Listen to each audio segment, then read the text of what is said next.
Hey, authors, not to freak you out, but what if that bad thing comes to pass? Could you be okay anyway? I'm Claire Taylor, and I'm going to prove to you that no matter what happens, you can continue to be a writer.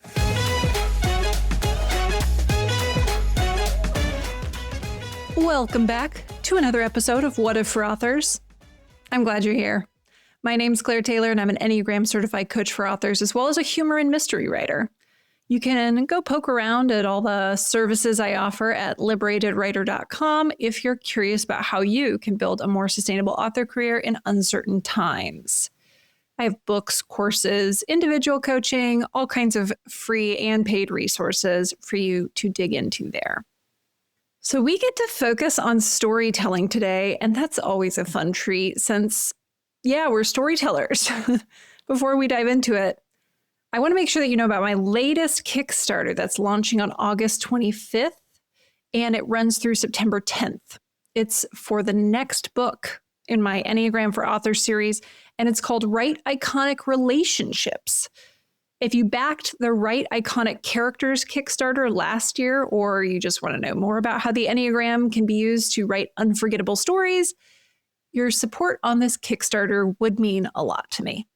And of course, I tend to over-deliver on those things. That's, for me and my therapist to figure out, but you'll certainly get your money's worth is what I'm saying. So go check out the campaign by heading to Kickstarter and searching Write Iconic Relationships, or you can simply go to liberatedwriter.com/relationships. That will redirect you to the Kickstarter page. If you're listening to this before the launch, definitely follow the project because I'm offering launch day deals and I don't want you to miss those. In Write Iconic Relationships, I'll show you around the dynamics between Enneagram types, the good, the bad, and the sexy. We'll pick up where we left off in Write Iconic Characters, and then I'll show you how different Enneagram types dance with one another. Whether those characters are enemies, friends, or lovers, or maybe they switch between those categories. This book will show you how to pick up a combo that serves your purpose and what to do if you're currently struggling in your current work in progress. If your interest is piqued, head over to the Kickstarter, then go check out the Liberated Writer on Substack, where I dive into the much loved combination of Type 6, the Loyalist, and Type 8, the Challenger. So that brings us to today's episode where we ask, what if I don't know my antagonist? I released a bonus episode last year that asked, what if I don't know my protagonist? So if you've already listened to that and are struggling with your antagonist, or you may be struggling someday, I hope to give you some useful tips and processes in this episode that will help you not only solve the problem, but solve it really fucking well. That's the goal. Let's start by refreshing on the purpose of an antagonist in the context of a story. The antagonist's job is to antagonize the protagonist in some way. So this doesn't mean that they have to be villainous or unlikable, and oftentimes it's the exact opposite. But as we know, someone doesn't have to be a villain for them to bug the shit out of us. Sometimes really nice people can bug the shit out of us. Like, why are they so nice? What are they trying to pull here? Are they trying to make me look bad, right? Or people who are, let's say, bold could drive us nuts if we tend to spend a lot of time being subtle and putting a lot of energy towards not rocking the boat. Or maybe there's an attraction there, right? When people are so different. So not to be too reductive, but I think it can be helpful to conceptualize the antagonist as a specific kind of fuel to generate narrative energy within the protagonist who drives the story. The clash of wills between these two characters generates the combustion for your story's engine. Sometimes the antagonist is a villain, sure. Sometimes the antagonist is the love interest, though, in the case of most romances. Because it's only once the protagonist meets their love interest that the story really starts. And the reason for that is that, they just met the antagonist. Something important has changed. The protagonist can't carry on as before. When two people meet, there is an encounter. Two wills, two histories, two worldviews, two bodies are encountering one another. When that happens, a dynamic appears. It's like a chemical reaction between the two people that's unique to those ingredients. So sometimes we don't know what dynamic will pop out of our characters encountering one another until we make it happen. But we're not flying completely blind here, at least we don't have to. The Enneagram shows us how different types, their core fear and desire, are likely to encounter others. It offers us a really solid starting point, and then we get to discover the details from there. So how do we pick the right antagonist for our protagonist? The first question I'd ask is, what do you want your story to be about? Because the dynamic determines where the reader's attention is directed.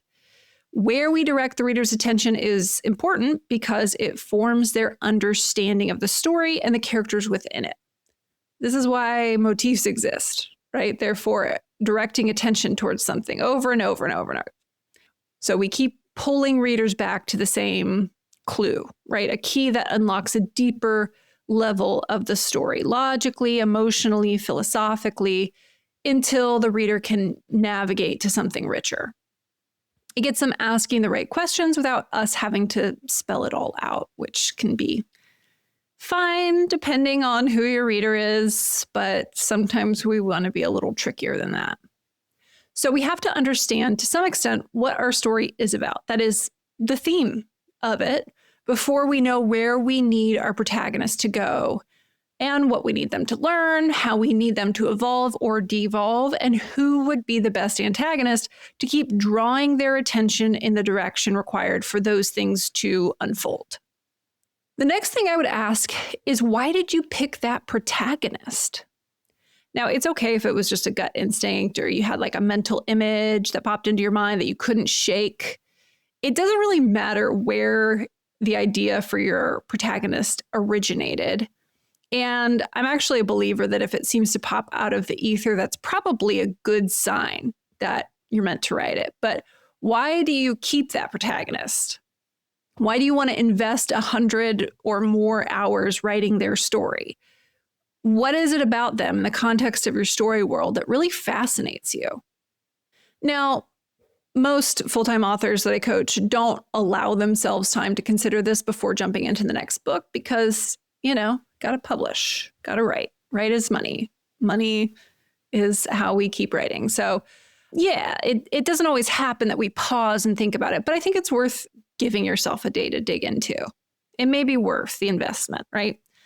If you don't actually like your protagonist, which happens, it's going to catch up to you. If you don't find them interesting, you're likely going to find writing the book uninteresting.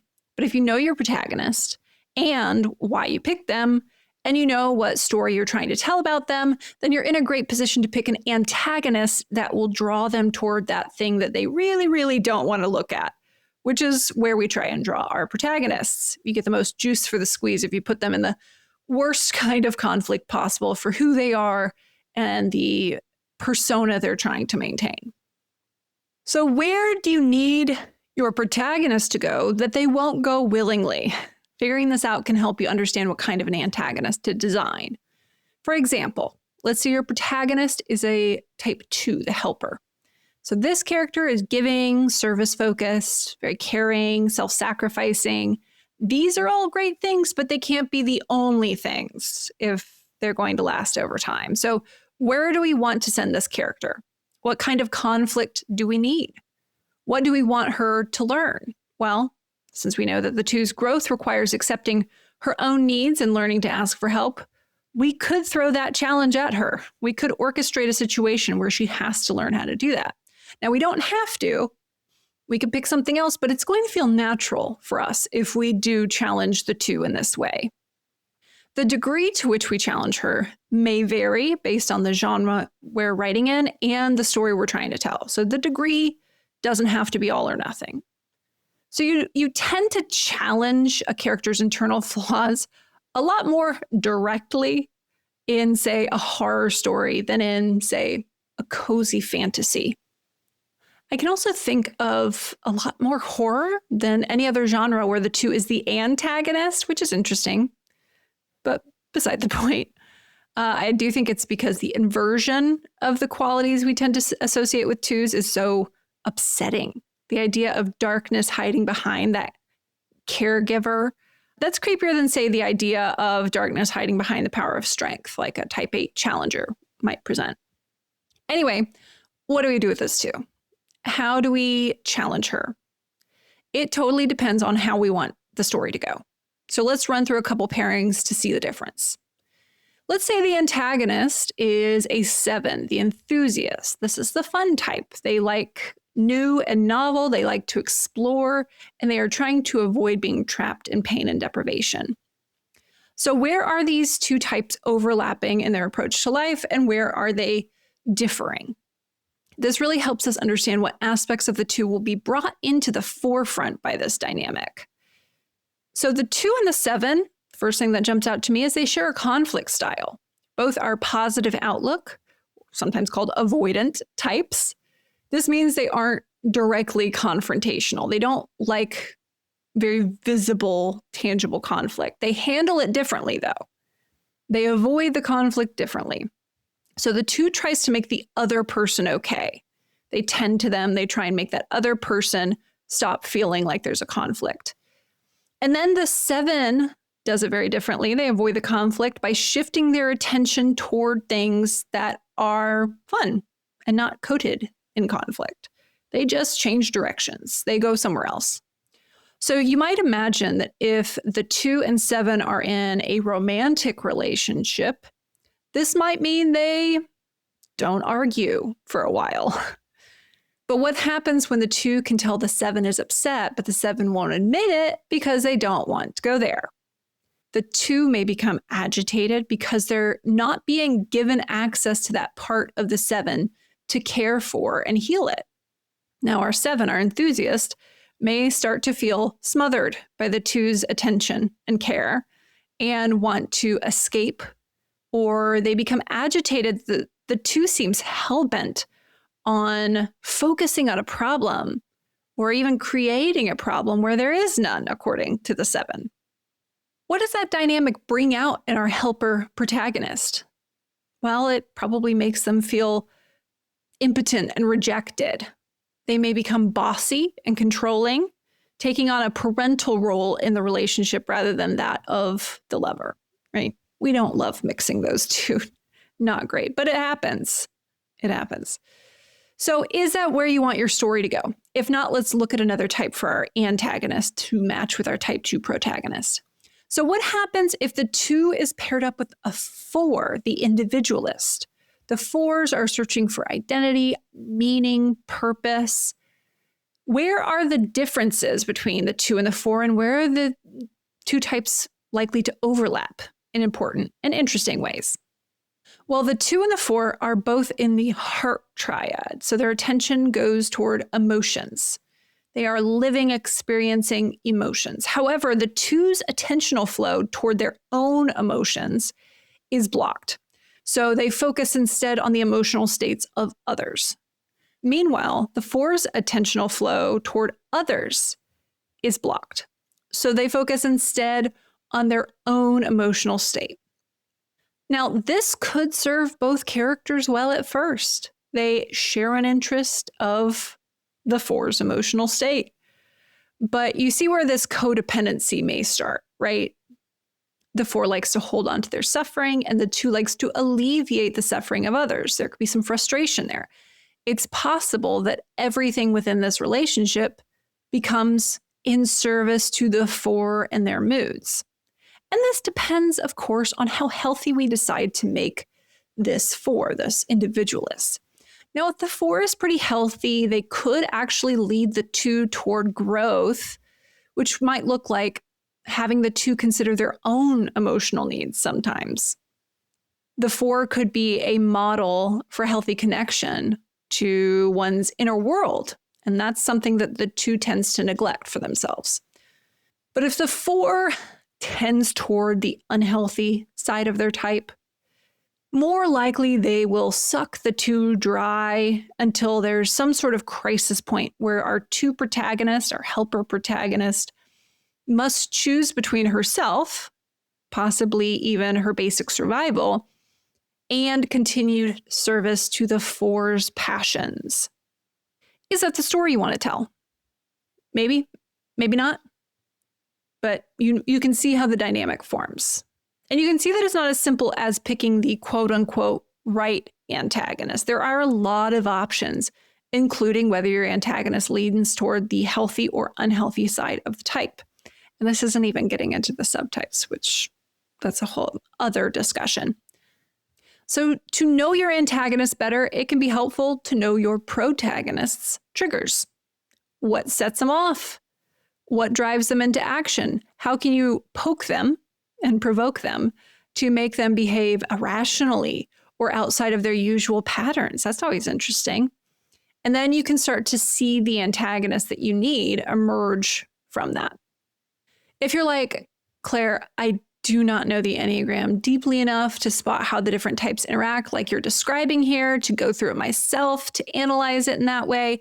Yeah, I know. That's why I'm writing a book that shows you how to do it so that you can run through the possibilities on your own, but you don't have to have the depth of knowledge that I do. I will show you. So there are a variety of directions you can take to unsettle your protagonist, which is your job. First, you can write an antagonist who is the same type as the protagonist is. So what happens is that you then confront your protagonist head on with their own patterns and see how they like that. So what happens when the type 1, the reformer, who cares about being good and right and correct, what happens when they are presented with another reformer as the antagonist? And maybe the antagonist is someone who says that the protagonist's idea of rightness and goodness is actually wrong. That can be fun. What happens then? And then what happens when a type 6, the loyalist, who's attempting to find security by maybe appealing to a benevolent authority, is then confronted with another loyalist who's competing to be the most loyal to that authority? What sort of reflection is happening there? And then what happens when a type 9, the peacemaker, who avoids rocking the boat, encounters another peacemaker who also hates conflict? Well, probably not much happens in this case. I actually can't think of a single book or movie that pits two peacemakers against each other or, pairs them up as romantic interests. I tried to think of something and I can't. If you know of one, email me because I'd be fascinated to see how someone pulls that off. Two conflict-averse types engaging in conflict. How do you make that happen? So there's one option, pitting the protagonist against an antagonist of their same type.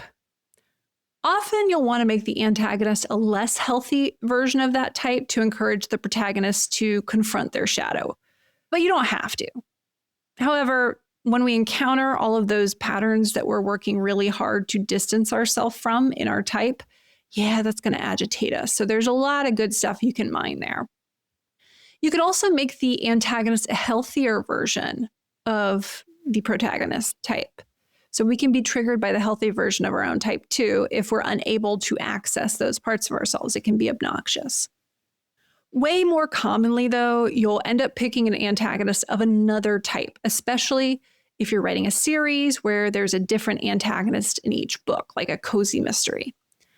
I have a lot of fun picking antagonists for my cozies because it keeps the story fresh as I force my sleuth to confront different aspects of her own personality to overcome some of those patterns that she's stuck in. Sometimes her natural patterns help solve the mystery, and sometimes they don't, and she needs to break free of them to solve the case. So having a bunch of different antagonists gives it variety, especially if you're writing a long series. If you're writing a romance series where each book is a different romantic pairing, then you're definitely going to have to ask these questions a lot for every book. And I'll tell you right now, there are a lot of pairings that just won't work for certain tropes. And I will talk about this in Write Iconic Relationships. But just to give you a little something, Good luck trying to get a 9 and a 7 to drive an enemies to lovers story. It ain't going to happen. If you're trying to do that and you're running into trouble, it's because you've just put two avoidant types and into a pairing, and you need them to go at each other, and they just won't. When we're talking about the protagonist and antagonist encountering each other, it's important to decide how their clash will resolve. And you don't have to know this before you start writing, but you might want to think about it before you send the book to your editor, say. So I tend to categorize it as 3 different possibilities: defeat, overcome, or integrate. In an outcome of defeat, the antagonist or protagonist, but usually the antagonist, is defeated or destroyed, crushed out. The existential threat is ended. This could be that they're killed, arrested, or, banished back to hell, whatever your plot calls for. In an outcome of overcoming, the antagonist or the protagonist is made irrelevant. So that pull that their counterpart felt toward them has dissolved. So this may be something like, if you imagine a "you can't hurt me anymore" kind of situation. So walking away from the conflict because you've just neutralized it. Your protagonist just does not have that pull anymore. So that part of, say, your protagonist that was ignited and activated by encountering the antagonist is just no longer doing that. And so they are free. That would be overcoming. And an outcome of integration, in that the protagonist and antagonist, they find common ground. They integrate the viewpoint of the other as a way of extinguishing the ongoing conflict between the two.